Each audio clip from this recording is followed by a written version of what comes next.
Malapit na nga ang NBA Finals sa pagitan ng Spurs at Knicks. Kaya minsan bang naiisip o napapatanong ka kung manalo man ang isa sa kanila, magkanong premyo? Pera ba? Trophy lang ba? At championship ring? Sa NBA, bukod sa Larry O'Brien Trophy at championship ring, tumatanggap din ng malaking bonus sa mga players. Ang NBA ay may tinatawag na playoff pool.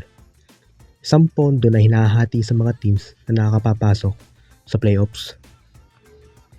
Lumalaki ang pondo sa mga teams na umaabot ng mas malayo tulad ng semifinals, conference finals, higit sa lahat NBA Finals. Nung nag-champion nga itong Oklahoma City Thunder last year, ay nakatanggap sila ng higit kumulang $8.8 million bilang team payout. Ngayon, naisip mo, ihati-hati ba mga players doon? Oo naman. Ngunit hindi lang mga players ang mga maaaring makatanggap, maging mga coaching staff, trainers nila, at iba pang member ng organization o yung mismong team. Dahil dito, iba-iba ang eksaktong halagang natatanggap ng bawat tao.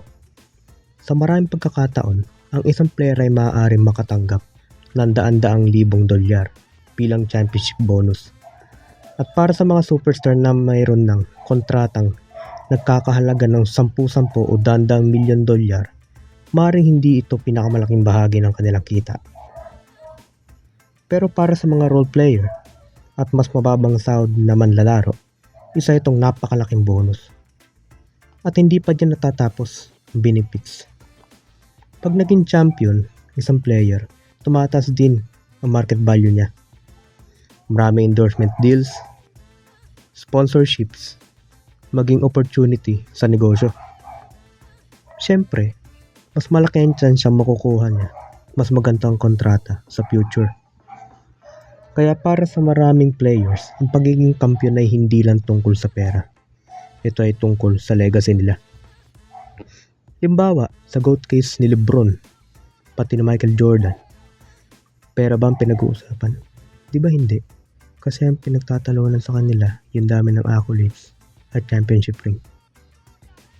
Kaya kapag nanalo ng championship ang isang player, ay hindi lang ito sikat, kundi uuwing sobrang yaman. At syempre, hawak din nito ang legacy ng isang NBA basketball player.